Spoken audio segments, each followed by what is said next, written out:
L'introduction de la chirurgie endoscopique, soit par voie abdominale, laparoscopie, soit par voie vaginale, hystéroscopie, a représenté une grande avancée en médecine en général, et plus particulièrement dans le domaine de la gynécologie, car il s'agit de techniques très peu invasives qui nous permettent d'avoir une répercussion post-chirurgicale rapide ainsi que de réaliser de nombreuses procédures en régime ambulatoire.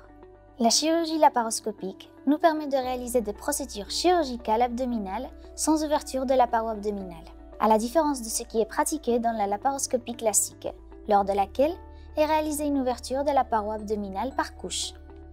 Pour cela, par la voie endoscopique, nous introduisons un gaz, en général du CO2, dans l'abdomen à l'aide d'une aiguille qui est introduite habituellement par le nombril, et ensuite à travers des incisions d'1 cm ou moins. Nous plaçons des ports d'entrée à l'aide de trocartes, qui peuvent être répartis de forme variable selon la chirurgie que nous allons réaliser. De cette manière, nous obtenons une visualisation parfaite des organes intra-abdominaux et concrètement, dans le domaine de la gynécologie et la fertilité, la visualisation parfaite des ovaires, des trompes, de l'utérus et de l'ensemble du petit bassin.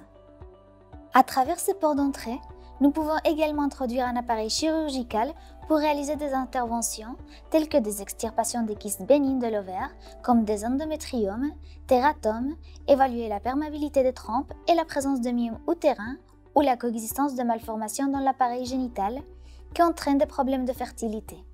Nous pouvons également, avec des mains experts, réaliser des procédures plus complexes, comme des myomectomies, hystérectomies ou des lymphadénectomies pour le traitement de pathologies gynécologiques malignes.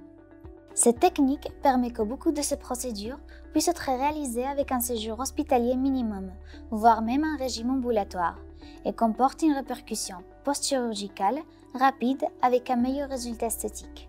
L'hystéroscopie consiste à introduire par voie vaginale un stéroscope qui est connecté via une caméra à un écran de télévision, qui nous permet de visualiser le vagin, le cou de l'utérus et l'intérieur de la cavité utérine, en utilisant comme méthode de distension du sérum physiologique. C'est une exploration facile à réaliser et qui, dans sa modalité ambulatoire, ne nécessite pas d'anesthésie et présente un faible taux de complications.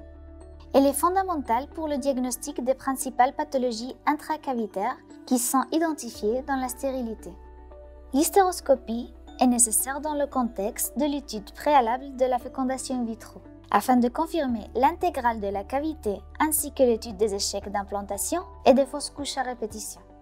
L'hystéroscopie diagnostique, dans laquelle on utilise des hystéroscopes de 5,5 mm de diamètre ou plus petits, qui est généralement réalisée sans anesthésie, est rapide et facile, et nous apporte une information diagnostique fondamentale.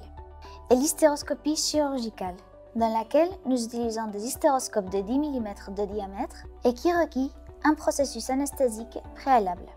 Elle est d'une plus grande complexité, mais qui reste relativement simple. Réalisée en régime ambulatoire, elle permet de faire des procédures chirurgicales comme l'extirpation de myomes, polypes et la résection des cloisons utérines. C'est pourquoi nous avons besoin d'utiliser l'électrocoagulation. La chirurgie endoscopique a signifié une grande avancée dans le domaine de la chirurgie, en général, et plus particulièrement dans la gynécologie et la reproduction, car elle permet un accès aisé à l'appareil génital féminin, d'une manière peu invasive, avec un risque de complications faible et qui, à travers des mains experts, permet la réalisation de procédures chirurgicales complexes.